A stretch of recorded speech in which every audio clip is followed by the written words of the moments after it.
함께 묵도하심으로 새벽 예배를 시작하도록 하겠습니다.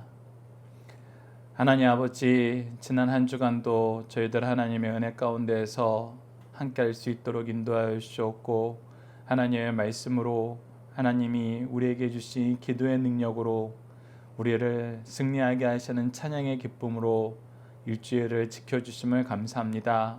우리가 드리는 예배가 언제나 하나님께만 드리는 영과 진리로 드리는 바른 예배가 될 수 있도록 인도하여 주시옵고, 우리의 모든 삶이 하나님과 동행함으로 승리할 수 있도록 주여 역사하여 주시옵소서. 함께 하심을 믿사오며 예수님 이름으로 기도드리옵나이다. 아멘. 다 함께 찬송가 518장 기쁜 소리 들리니 518장으로 함께 찬양 드리도록 하겠습니다. 518장입니다. 기쁜 소리 들리니 예수 구원하신다. 만민에게 전하라. 예수 구원하신다. 주님 명령하시니 산을 넘고 물 건너 온 세상에 전하라. 예수 구원하신다. 바다들아 외쳐라. 예수 구원하신다. 모든 죄인 들으라. 예수 구원하신다. 모든 섬아 일어나 메아리 쳐 울려라. 복음 중에 복음은 예수 구원하신다. 환난 중에 하는 말 예수 구원하신다. 다시 살아나시어 예수 구원하신다.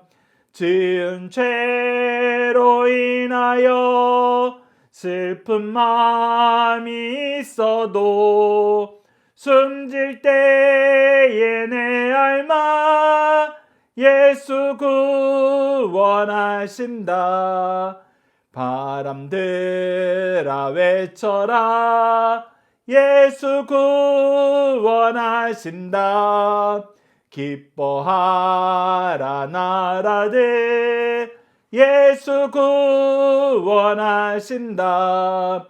구원하는 복음을 상과들에 전하라. 우리들의 승전가 예수 구원하신다. 아멘. 사도신경을 내용으로 우리의 신앙을 하나님 앞에 정중히 고백하도록 하겠습니다. 나는 전능하신 아버지 하나님 천지의 창조주를 믿습니다. 나는 그의 유일하신 아들 우리 주 예수 그리스도를 믿습니다. 그는 성령으로 잉태되어 동정녀 마리아에게서 나시고 본디오 빌라도에게 고난을 받아 십자가에 못 박혀 죽으시고 장사된 지 사흘 만에 죽은 자 가운데에서 다시 살아나셨으며 하늘에 오르시어 전능하신 아버지 하나님 우편에 앉아 계시다가 거기로부터 살아있는 자와 죽은 자를 심판하러 오십니다. 나는 성령을 믿으며 거룩한 공교회와 성도의 교제와 죄를 용서받는 것과 몸의 부활과 영생을 믿습니다. 아멘. 오늘 우리에게 주신 하나님의 말씀, 우리가 함께 나눌 말씀은 누가복음 7장 18절에서 23절 말씀입니다.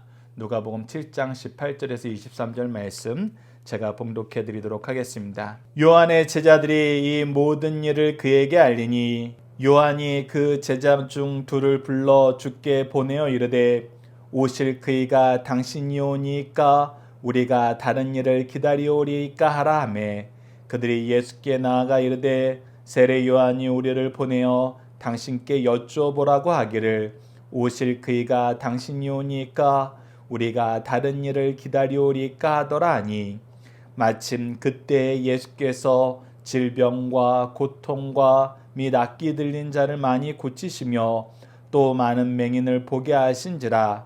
예수께서 대답하여 이르시되 너희가 가서 보고 들은 것을 요한에게 알리되 맹인이 보며 못 걷는 사람이 걸으며 납병 환자가 깨끗함을 받으며 귀 먹은 사람이 들으며 죽은 자가 살아나며 가난한 자에게 복음이 전파된다 하라. 누구든지 나로 말미암아 실족하지 아니하는 자는 복이 있도다 하시니라. 아멘. 오늘 본문 말씀을 복음을 듣고 실족지 않으면 복이 있다라는 제목으로 함께 말씀을 나누도록 하겠습니다. 오늘 본문도 저희들은 두 단락으로 나눠서 보게 됩니다. 첫 번째 단락이 18절에서 20절로 요한의 제자들은 예수에게 무엇을 확인하고 싶어 했나요? 키워드는 증거, 하나님, 성령님, 자기 기준입니다. 자, 18절 말씀을 보시죠. 요한의 제자들이 이 모든 일을 그에게 알리니, 즉 예수님을 통해서 일어나는 모든 일, 안식일에 대한 규례에 대해서부터 사두개인들과 바리새인들이 서로 다퉜던 거, 그러면서 예수님께서 사랑으로 역사하시는 거, 이 모든 일을 세례 요한한테 보고를 했습니다. 그런데 요한이 그때 제자들을 보내어 다시 이렇게 물어보라 그럽니다. 뭐라고 물어보라 그러냐면 19절입니다. 오실 그이가 당신이 오니까 우리가 다른 일을 기다리오리까 하라 라고 물어봅니다. 즉 여기서 오실 그이는 바로 하나님께서 우리에게 보내신 메시아를 얘기합니다. 즉 당신이 하나님께서 약속하신 그 메시아입니까? 아니면 당신 이후에 또 누가 오시는 겁니까? 라고 물어보라는 거예요. 근데 우리는 이미 구약과 신약을 통해서 예수 그리스도께서 메시아 되심을 확인하고 예수 그리스도께서 우리가 사도신경에서 고백하는 것처럼 성경대로 나시고 성경대로 사시고 성경대로 죽으시고 성경대로 장사되시고 성경대로 부활하시고 성경대로 승천하시고 또 마지막으로 성경대로 다시 오실 것을 믿어요. 그리고 특히 우리가 예수님께서 나시고 사시고 죽으시고 장사되시고 부활하시고 승천하시는 것을 이미 확인한 세대입니다. 은혜의 세대에 살고 있어요. 그러나 구약의 마지막 선지자로 기록된 세례 요한은 우선 나시고 사시는 모습만 보고 있어요. 아직 죽으시고 부활하시는 걸 못 보고 있어요. 근데 죽음과 부활을 깨닫지 못하면은 사실 하나님께서 우리를 구원하시겠다는 그 구원의 의미를 우리가 정확하게 알 수가 없어요.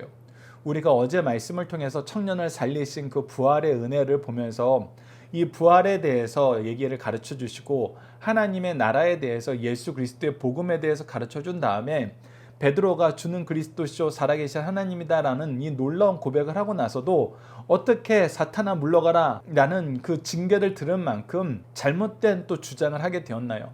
바로 은혜를 자기 기준으로 보기 때문이에요. 근데 이거는 베드로에게만 해당되는 말이 아니었습니다. 그 당시 많은 사람들, 신실한 사람들도 계속 이 부분이 헷갈리는 거예요. 왜? 그동안 민족이 겪었던 고난이 너무나 크거든요. 사실 이스라엘 민족은 고레스 칙령에 의해서 예루살렘 성전과 예루살렘 성을 회복하고 난 다음에 나라로서의 그런 형태를 유지하면서 자주 국권을 가지는 것은 거의 불가능한 시대로 수백 년을 흘러오게 되었습니다. 다시 한번 하나님의 나라의 백성, 우리는 이 나라에서 하나님 나라의 통치를, 우리는 국권을 가지고 하나님의 통치 안에서 하나님의 백성으로서 이 세상을 살고 있어 라고 얘기할 수 있는 어떤 국가적인 형태를 유지하는 것이 정말 힘들었던 시기입니다. 불가능했던 시기로 수백 년이 지나왔어요. 근데 그런 상태에서 하나님께서 다윗에게 약속하신 영원한 나라의 왕으로 예수 그리스도를 보내주셨고 예수 그리스도께서 오시자 이제 무엇을 꿈꿔요? 다시 한번 다윗 때처럼 우리 국권이 든든히 서고 이스라엘이라는 나라의 이름으로 이 세상을 사는 이스라엘 백성이라는 그 자부심으로 이 세상을 사는 것을 추구했을지도 몰라요. 그런데 예수님께서는 이스라엘이란 나라를 회복시키는 것은 전혀 관심이 없어요. 사실 세례 요한이 이것은 알고 있었습니다. 어떻게 알고 있었어요? 세례 요한이 광야에서 외치는 소리가 무엇이었습니까? 우리가 마태복음을 통해서 확인하는 것처럼 회개하라, 무엇이 가까이 왔다?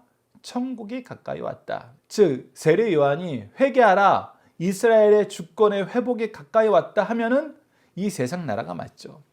그러나 하나님께서 세례 요한을 통해서 선포하게 하신 말씀, 예수님이 이어서 계속해서 선포하신 말씀은 무엇이에요? 천국이 가까웠다예요. 즉 너희들은 하나님 나라의 백성이라는 거예요. 너희들이 지금 경험하는 것은 하나님의 나라라는 것입니다. 근데 이것이 아직 헷갈리는 거예요. 이것이 아직 적용되지가 않는 것입니다. 우리는 2000년 교회사라는 이 교회의 역사를 통해서 하나님 나라, 하나님의 통치를 인정하는 공동체가 무엇인지 알고 있어요. 그러나 예수님이 아직 부활의 은혜를 가르쳐주기 전에는 그것이 무엇인지 몰라요. 그러니까 헷갈립니다.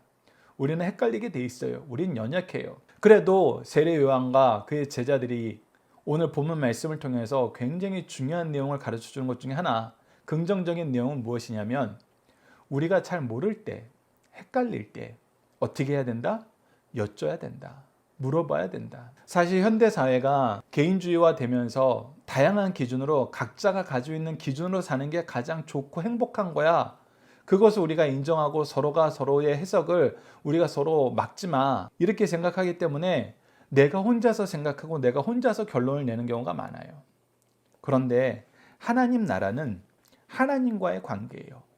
예수 그리스도의 복음은 예수 그리스도와의 관계예요. 그렇기 때문에 그 관계를 우리가 무시하고 결론을 내어서는 우리가 어떤 문제도 해결할 수가 없어요. 우리가 부부 사이를 보더라도 아무리 개인화 되었다 그래도 부부 사이를 보더라도 부부 사이에 어떤 문제가 있고 불협화음이 생기면은 대화를 해야 돼요. 이야기를 해야 됩니다.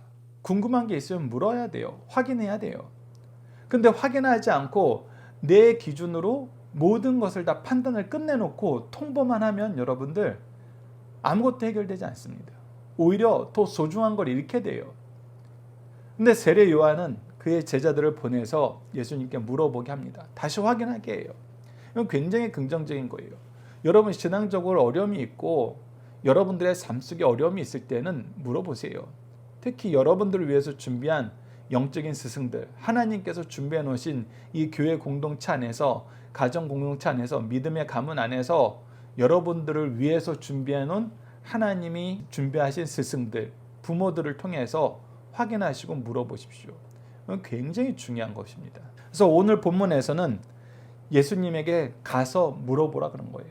확인하라 그런 거예요. 그런데 이 확인하라 그랬을 때 우리가 왜 이런 확인이 필요할까라고 했을 때 의아한 것은 우리가 함께 묵상할 말씀을 통해서 요한복음의 세례 요한이 어떻게 선언했냐는 거예요. 요한복음 1장 29절을 보면은 세례 요한이 예수님을 보고 이렇게 선언했습니다.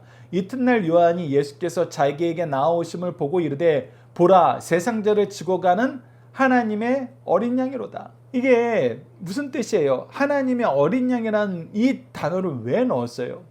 바로 우리 죄의 문제를 해결하기 위해서 하나님이 보내셨다는 거예요. 왜? 이 죄의 문제가 해결하지 않으면은 우리가 하나님과 다시 하나가 될 수 없기 때문에, 하나님과 동행할 수 없기 때문에, 하나님을 아버지라 부를 수 없기 때문에 이 죄의 문제 해결이 가장 중요하다는 것은 사실 구약에서도 가르쳐 왔던 거예요. 유월절에서부터 꾸준히 삶 속에서 체득하게 한 겁니다. 근데 지금 무엇이 더 중요해졌어요? 여러분 유월절 제사와 지금 현재 이스라엘 상황을 보십시오. 이들에게 더 중요한 것은 유월절 제사예요? 아니면 나라의 회복이에요?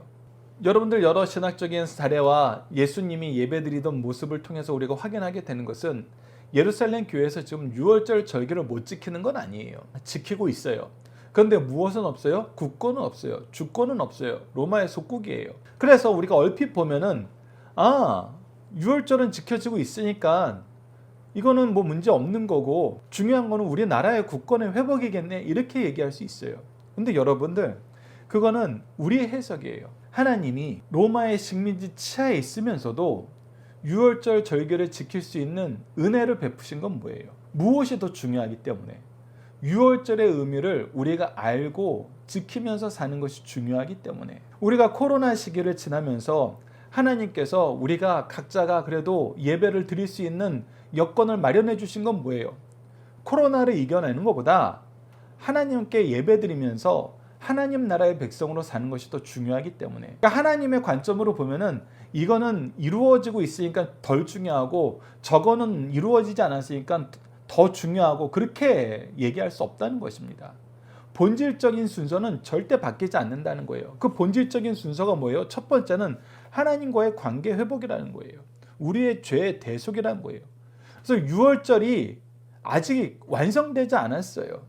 유월절의 완성은 뭐예요? 아담을 통해서 창세기 3장 15절에 미리 말씀하신 것처럼 여인의 후손이 죄의 세력을 이기고 우리를 위해서 대신 대속의 죽음을 죽으셔야 되는 거예요. 그의 피로 우리가 죽음을 이기는 거예요.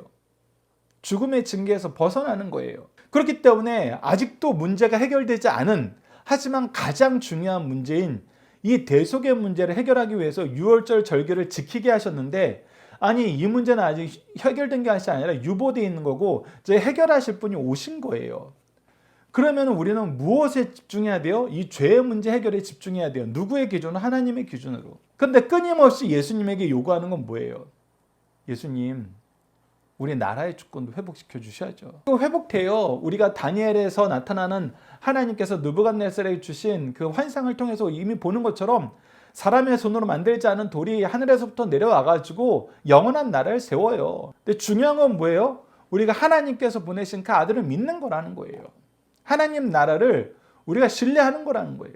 근데 그걸 신뢰하지 못하니까 어떻게 된 거예요? 믿지 못하게 되는 거예요. 그리고 세례 요한이 어떻게 보라 세상 죄를 지고 가는 하나님의 어린 양이로다 이 선언을 할 수 있는지 그 설명으로 요한복음 1장 33절로 34절에 이렇게 얘기합니다. 나도 그를 알지 못하였으나, 즉 그도 아직 예수님이 메시아이신 걸 알지 못했어요. 근데 누구의 은혜가 있었어요? 나를 보내어 물로 세례를 베풀어 하신 그이가 누구예요? 하나님이세요. 나에게 말씀하시되 성령이 내려서 누구 위에든지 머무는 것을 보거든 그가 곧 성령으로 세례를 베푸는 이인 줄을 알라. 그래서 세례 요한이 이미 예수님이 메시아인 걸 알면서도 그 확증을 무엇이라고 얘기하냐면, 내가 우리 어머니가 태어날 때 천사를 통해서 얘기하셨잖아. 그리고 마리아를 통해서 이것을 어머니가 만나서 내게 이거 미리 어렸을 때 얘기해 줬어요. 이게 아니었어요. 사람에게 들은 것보다는 하나님께서 나에게 직접 주신 계시의 말씀을 통해서 하나님이 주신 그 말씀을 근거해서 그 역사를 근거해서 지금 이 말씀을 선언한 거예요. 보라 세상 죄를 지고 가는 하나님의 어린 양이로다 선언했는데, 하나님이 주신 그 말씀과 그 증거가 뭐였냐면 성령이 임하는 것을 보거든. 성령이 임하는 것을 보거든. 그가 성령으로 세례를 베푸는 일인 줄 알아야 된다. 성령의 은혜를 우리에게 허락하기 위해서 보내신 메시아이신 걸 알아야 된다. 그래서 뭐라 그래요? 1장 34절을 보면은 내가 보고 그가 하나님의 아들이심을 증언하였노라 라고 얘기해요. 즉 하나님의 어린 양은 누구예요? 하나님의 아들이에요. 그렇기 때문에 이것보다 더 확실한 메시아에 대한 증거는 없어요. 하나님의 아들로부터 아들이라고 부르시는 분보다 더 높으신 분이 이 땅에 오실 리가 없어요. 그럼에도 불구하고 오늘 제자들을 보내서 물어보라 그래요. 당신이 오니까 우리가 다른 일을 기다려오리까. 이미 세례 요한에게 확실한 증거가 있었어요. 그리고 이 증거를 증언하였어요. 이 증거를 증언하였다는 건 세례 요한의 제자들도 이 증언이 참되다는 걸 알고 있다는 거예요. 같이 목격했을 가능성이 많아요. 무엇을? 성령이 임하는 것을. 그때 하나님께서 직접 선언하신 이 말씀을 그러면은 믿어야 되잖아요. 그런데 그러지 못할 경우가 생겨요. 왜? 우리의 연약함이, 우리의 기대가 그 믿음의 길을 막을 때가 있어요. 그런데 세례 요한의 제자들은 앞서 얘기했던 것처럼 찾아와서 예수님께 묻고 그 답을 통해서 깨달음을 얻길 원해요. 그런데 예수님을 절대 찾아오지 않고 도리어 죽이려는 자들이 있었어요. 요한복음에 잘 기록되어 있습니다. 요한복음 11장 48절을 보시죠. 만일 그를 이대로 두면 모든 사람이 그를 믿을 것이요 그리고 로마인들이 와서 우리 땅과 민족을 빼앗아가리라 하니. 이게 무슨 얘기입니까? 나사로를 살리신 역사 때문에 많은 사람들이 예수님을 믿게 되었어요. 예수님을 누구라고 믿게 되었어요? 우리의 구세주 메시아라고 믿게 되었어요. 근데 많은 사람들이 이 메시아를 믿으면 무슨 일이 일어날 것이다? 로마하고 반목하게 될 것이다. 그러면 로마는 어떻게 될 것이다? 우리를 죽이러 올 것이다. 그러면은 우리는 멸망한다. 그래서 우리는 어떻게 해야 된다? 예수를 믿지 말아야 된다? 믿지 못하게 해야 된다. 믿지 않고 믿지 못하게 만드는 가장 좋은 방법은 뭐다? 죽이는 것이다. 그래서 사람들은 예수님이 하나님의 말씀대로 모든 것을 이루심에도 불구하고 믿지 못할 이유와 믿으면 안 되는 이유를 만드는데, 믿지 못할 이유와 믿으면 안 되는 이유를 만드는 사람들의 특징은 뭐라고요? 말씀대로 하나님을 의지하고 신뢰하면서 예수 그리스도를 만나는 게 아니라 자기 기준대로 보는 사람들, 자기가 이용하려는 사람들, 이용 가치로 메시아의 효용성을 판단하는 사람들, 이런 사람들은 결국에는 믿지 않을 이유, 믿지 못할 이유를 계속 만듭니다. 그래서 뭐예요? 묻지도 않아요. 찾아와서 가르침을 받으려고 하지도 않아요. 세례 요한의 제자들하고 완전 다른 모습이죠. 그러나 세례 요한의 제자들은 찾아와서 물었습니다. 물었자 예수님께서 어떻게 깨닫게 하시느냐? 두 번째 단락을 봅시다. 21절에서 23절입니다. 예수님은 당신이 메시아이심을 무엇을 통해서 증거하시나요? 키워드는 하나님, 그의 소생, 인류, 언약, 열방입니다. 21절을 보시죠. 마침 그때 예수께서 질병과 고통과 및 악기 들린 자를 많이 고치시며 또 많은 맹인들을 보게 하신지라. 예수께서 대답하여 이르시되 너희가 가서 보고 들은 것을 요한에게 알리되. 내가 따로 대답할 필요 없이 너희들이 지금 확인한 그것을 한번 가서 얘기해봐라. 그것이 뭐냐면 맹인이 보며 못 걷는 사람이 걸으며 납병 환자가 깨끗함을 받으며 귀먹은 사람들이 들으며 죽은 자가 살아나며 가난한 자에게 복음이 전파된다 하라. 중요한 거는 죽은 자가 살아나고 복음이 전파되는 거예요. 그 앞에 거는 우리가 누가복음을 통해서 계속 확인한 거지만 무엇을 위해서 하나님이 주시는 은혜예요? 예수 그리스도를 만나게 하기 위해서, 예수 그리스도께 나아가는 길을 평탄하게 하기 위해서, 그래서 말씀으로 살게 하기 위해서, 예수 그리스도의 복음으로 살게 하기 위해서 주신 은혜들이에요. 예수님을 믿게 하기 위한 장치들이에요. 중요한 건 예수 그리스도의 복음이에요. 이 복음이 이제 우리에게 생활 속에서 경험되고 있는 거예요. 이 복음의 역사가 성취되고 있는 걸 보는 거예요. 하나님의 말씀이 이루어지는 걸 보는 거예요. 그래서 다시 한번 사도신경에서 하나님의 말씀이 어떻게 이루어졌어요?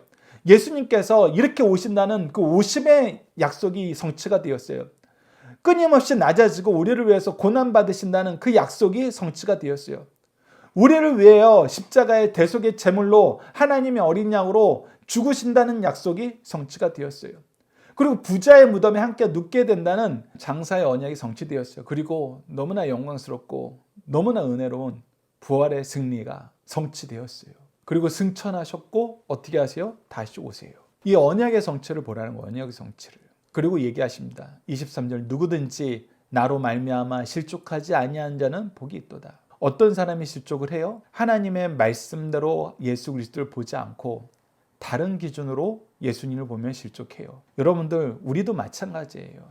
우리도 죄의 문제 해결되고 하나님 나라의 백성 되고 영생을 얻는 것이 메인이 되야지, 이것이 내가 건강해지는 거, 내가 잘 되는 거, 내가 좋은 대학 가고 좋은 직장 얻고 좋은 집에서 좋은 가정 꾸미는 거, 우리나라가 무엇이 되는 거, 내가 원하는 무엇인가가 이루어지는 거, 이것이 우리가 예수 그리스도를 믿고 우리가 교회에서 신앙생활하는 이유라면은 우리는 언제든지 얼마든지 예수님을 믿지 않고 믿지 못할 이유를 수십 개, 수백 개, 수만 개 무한대로 만들어낼 수 있습니다. 시대에 따라서 끊임없이 만들어내게 돼요. 근데 그럴 때일수록 어떻게 해야 돼요? 말씀으로 돌아가 봐야 돼요. 내가 정말 이 상황을 세상 사람들이 얘기하는 그 방법으로 해결해야 될 때인가? 이 방법 외에는 없는가? 우리는 물어봐야 돼요. 그러기 위해서 우리에게 영적인 스승을 주신 거예요. 영적인 부모를 허락해 주신 거예요.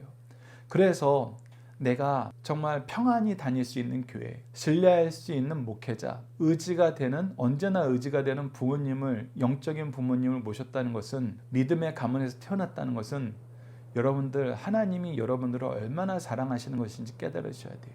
그리고 우리 또한 그런 부모, 그런 스승이 돼야 돼요. 목회자분들이 가장 힘들 때, 믿음의 가문에서 태어난 분들이 가장 힘들어질 때가 언제냐라고 물어보니까 내 영적인 부모가 이제 돌아가셔서 이제 누가 나를 위해서 기도해 줄까? 누가 내가 이렇게 힘든 일이 있을 때 누가 나와 함께 이 문제를 말씀으로, 기도로 해결해 나갈 수 있을까? 그 생각이 들 때 굉장히 힘드시대요. 근데 여러분들 그것도 크게 문제가 되지 않는 것은 사도행전을 보면은 사도 바울의 전도팀이 그것을 보여줍니다. 처음에는 사도 바울이 다 양육해야 됐어요. 마가 같은 경우는 너무 형편없어서 쫓아낼 정도였어요. 근데 나중엔 어떻게 돼요? 나의 제자들이 나의 동역자가 되더니 이 동역자들이 내가 하지 못한 일들을 해결하고 오면서 나의 상담자가 됩니다. 여러분 이거는 믿음의 가문에서는 굉장히 잘 일어나는 거예요.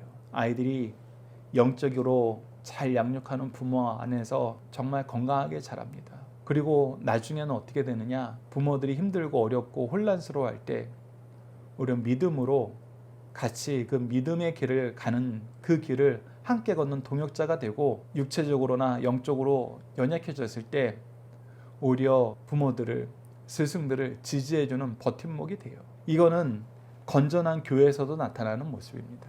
그래서 예수님이 말씀하시는 거예요. 하나님의 은혜 안에 있으면 가정과 교회는 이런 관계를 형성해요. 이런 관계를 형성합니다.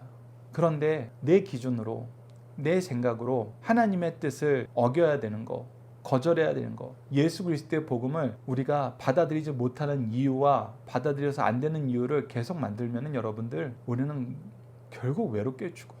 아무도 안 남습니다. 아무것도 남지 않아요.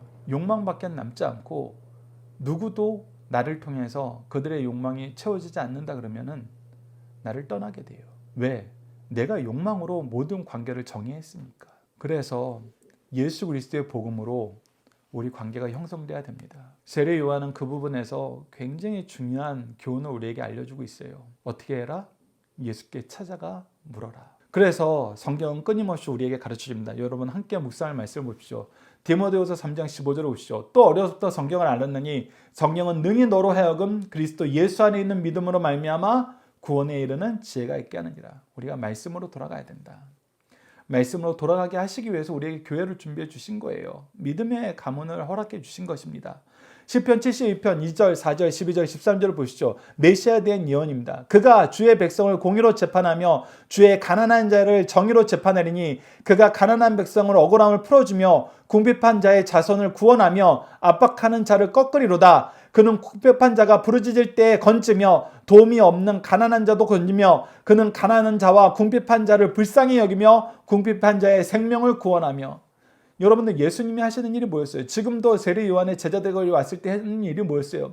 누구도 주목하여 보지 않고 누구도 이 문제는 해결해 주지 못해. 저건 다 저 사람들이 죄를 지어서 죄의 결과로 저렇게 병들은 거야, 가난한 거야, 복받지 못한 거야 라고 얘기하면서 소외되고 연약한 사람들 찾아가서 찾아오는 사람 받아주시면서 밤낮 없이 수고하시잖아요. 밤낮 없이 고쳐주시고 밤낮 없이 채워주시고 밤낮 없이 교훈하시잖아요. 그 일이 메시아를 통해서 이루어진다고 이미 예언되었던 것이고 그것이 성취되고 있어요.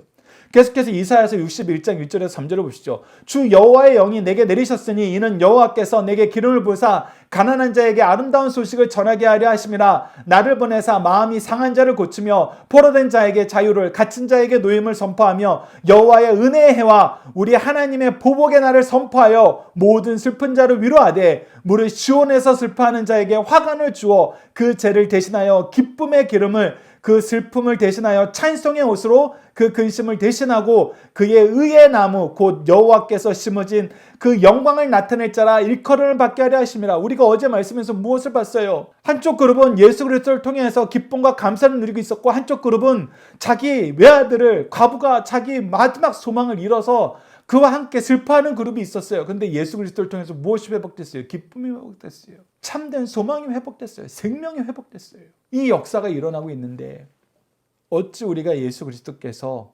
메시아이심을 믿지 못하겠어요? 믿지 않을 수 있겠어요? 예수님이 직접적으로 얘기하시는 것입니다. 보라, 보라. 무엇을 봐요?